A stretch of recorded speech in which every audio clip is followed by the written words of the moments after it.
Hello everyone, welcome back to the popcorn show. आप सब ने Ant Man and the Wasp Quantumania का final trailer तो देख ही लिया होगा और इस मूवी के साथ मार्वल ने शुरुआत कर दी है अपने फेज 5 की। और ये ट्रेलर देख के लगता है कि मार्वल इस बार फुल मूड में है मजा देने के। ऐसा काफी कम ही देखने को मिलता है कि मार्वल के ट्रेलर्स में जोक्स ना हो और एमसीयू बदनाम ही है अपने ट्रेलर्स और जोक्स के लिए। हमने हमेशा ही देखा है कि जो ट्रेलर में होता है वो मूवी में नहीं होता और जोक्स की तो आपको पता ही है। पर इस बार ट्रेलर हमें काफ़ी ही इंटेंस दिखाई पड़ता है, जो कि स्टोरी का बेसिक प्लॉट भी हमारे सामने रखता है। प्लॉट की बात करें तो ट्रेलर की शुरुआत होती है कैंग और स्कॉट की कन्वर्सेशन से, जो कि काफ़ी ही इंटेंस दिखाई पड़ती है और हमें वो खतरा फील होता है the big daddy Kang the conqueror का। हालांकि मुझे नहीं लगता कि ये कैंग द कॉन्करर है, मेरे हिसाब से ये उसका कोई वेरिएंट है। इसके बारे में हम आगे बात करेंगे। फिर हमें स्कॉट दिखाया जाता है और हम जानते ही हैं एंटमैन के फर्स्ट 2 पार्ट में स्कॉट की लाइफ काफ़ी ही स्ट्रगल भरी रही है, पर अब सबको पता है कि वो ही स्पाइडरमैन है तो वो काफ़ी ही फेमस हो गया है। जोक्स अपार्ट, अब सबको पता है कि वो एक एवेंजर है और उसने अपनी एक बुक भी पब्लिश की है, तो एज अ राइटर वो एक सेलिब्रिटी बन चुका है। और ऐसा ही हम ट्रेलर में देखते हैं कि वो होप के साथ एक साइंस इवेंट में जाता है। जैसे कि हमें पता है कि स्कॉट की एक बेटी भी है जिसका नाम कैसी है और वो उसे काफ़ी ही प्यार भी करता है। और ट्रेलर में हम देखते हैं कि कैसी जेल में है और जब स्कॉट उसे बेल दिलाने जाता है तो हमें पता चलता है कि कैसी और स्कॉट के बीच अब इतनी नहीं बनती। और इसके पीछे ये वजह हो सकती है कि वो दोनों एक साथ काफ़ी टाइम साथ नहीं रहे, क्योंकि पहले स्कॉट जेल में था और उसके बाद थाइनोस के स्नैप के बाद केसी 5 सालों तक गायब हो गई थी।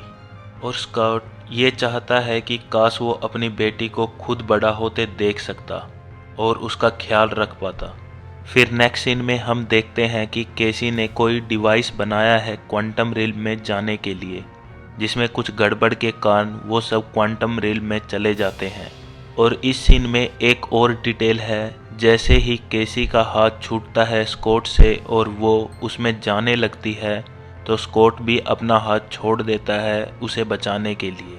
और ये मूवी मेनली रिवॉल्व करेगी कैसी और स्कॉट के रिलेशनशिप के अराउंड, और यही चांसेस बनते हैं कि शायद स्कॉट मूवी के एंड में मर जाए और उसके बाद कैसी यंग एवेंजर का पार्ट बने।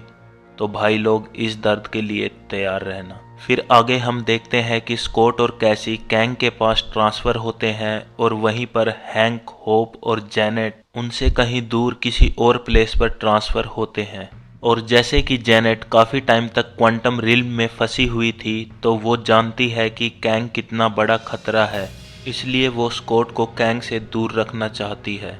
फिर हमें कैंग का फर्स्ट फुल लुक देखने को मिलता है, जिसमें एक बात बोलनी पड़ेगी कि भाई को देख के लगता है कि दहशत है और जोनाथन ने पकड़ लिया है अपने रोल को। फिर हम कैंग और स्कॉट के बीच बात होती देखते हैं कि कैंग उसे बोलता है कि मैं भी यहीं फंस चुका हूँ, अगर तुम मेरी हेल्प करोगे तो शायद मैं तुम्हें वो टाइम दूँ कि जहाँ तुम अपनी बेटी के साथ रह सको, और या मैं तुम्हारी भी हेल्प करूँ रियल वर्ल्ड में जाने के लिए। और यहाँ हम स्कॉट पे ध्यान दें तो हमें दिखता है कि वो क्वांटम रिल्म में जाने से पहले नॉर्मल कपड़ों में था और क्वांटम रिल्म में जाते ही वो अपने सूट में होता है। तो यहाँ शायद स्कॉट ने भी टोनी स्टार्क की नैनो टेक्नोलॉजी का यूज़ किया होगा, जैसा हमने स्पाइडरमैन के साथ भी देखा है। जैसे ही वो स्पेस में जाता है तो उसका सूट अपने आप से ही एक्टिवेट हो जाता है। तो यहाँ भी वैसे ही स्कॉट जैसे ही क्वांटम रिल्म में आया होगा तो उसका सूट अपने आप एक्टिवेट हो गया होगा। और फिर हम देखते हैं इस ट्रेलर का बेस्ट पार्ट कि क्वांटम रिल्म में कैंग ने अपना पूरा एक शहर बसाया हुआ है और वहाँ पे जितने भी लोग हैं वो सब टाइम ट्रैवल कर सकते हैं, क्योंकि वो भी किसी तरह टाइम ट्रैवल करके यहाँ क्वांटम रिल्म में फंसे होंगे, जैसे कि कैंग फंसा था। कैंग की बात करें तो वो भी एक ह्यूमन ही है जो कि 31st सेंचुरी में पैदा हुआ था और वो टाइम ट्रैवल करते करते क्वांटम रिल्म में फंस जाता है। और इसी सीन में हमें हिंट मिलती है हमारे शैंग-ची की। जैसा कि हमने देखा ही है शैंग-ची के पोस्ट क्रेडिट सीन में जब वोंग सेंगची से रिंग के बारे में पूछता है कि वो रिंग उसके फादर के पास कब से है, तो वो बताता है कि हजारों सालों से, पर वो रिंग्स उससे भी पुरानी है।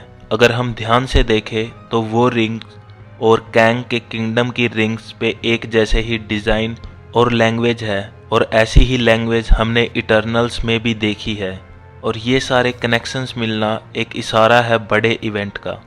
हाँ, तो ट्रेलर पर वापस आते हैं। तो जब जेनेट क्वांटम रिल में फंसी थी तो वो कैंग से मिली होगी, जहाँ कैंग ने उसे भी वो ही प्रॉमिस किया होगा कि तुम मेरी हेल्प करो मेरी टाइम मशीन बनाने में, और बदले में मैं तुम्हें इस क्वांटम रिल से बाहर निकाल दूंगा। पर जेनेट को कुछ टाइम के बाद जब उसके नेक इरादों का पता चला होगा तो वो कैंग से अलग हो गई होगी। इसके बारे में भी शायद मूवी में एक्सप्लोर किया जाए, क्योंकि ये एक इम्पोर्टेंट पार्ट हो सकता है मूवी का कैंग के इंट्रोडक्शन का, कि कैंग का प्लान क्या है। और फिर हम ट्रेलर में भी देखते हैं कि जेनेट स्कॉट को कैंग के बारे में बताती है कि वो ट्रस्ट के लायक नहीं है और वो काफ़ी ही खतरनाक है और वो कुछ भी कर सकता है।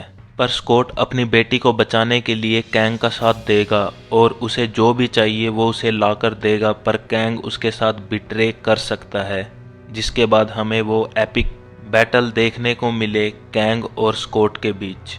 फिर हमें कैंग की आर्मी दिखाई जाती है और स्कॉट और उसकी बेटी के बीच कुछ इमोशनल सीन्स।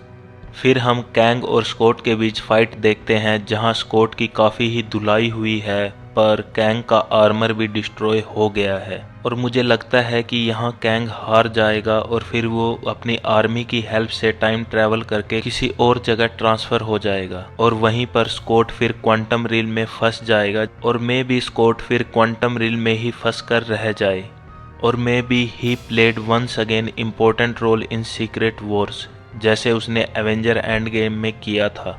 और हाँ, एक इम्पोर्टेंट रोल की बात तो करना हम भूल ही गए, मोडोक।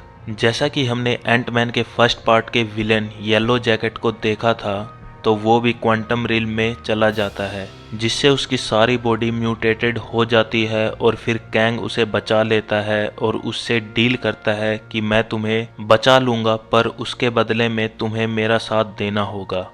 पर आई थॉट कि वो लास्ट में कैंग की बजाय स्कॉट का साथ देगा। बाकी इन्फिनाइट पॉसिबिलिटीज़ हैं और कुछ भी हो सकता है। तो अगर आपकी भी कोई थ्योरी है इस मूवी के बारे में तो कमेंट करो, और आप इस मूवी के किस कैरेक्टर के लिए काफ़ी एक्साइटेड हो वो भी कमेंट करके बताओ।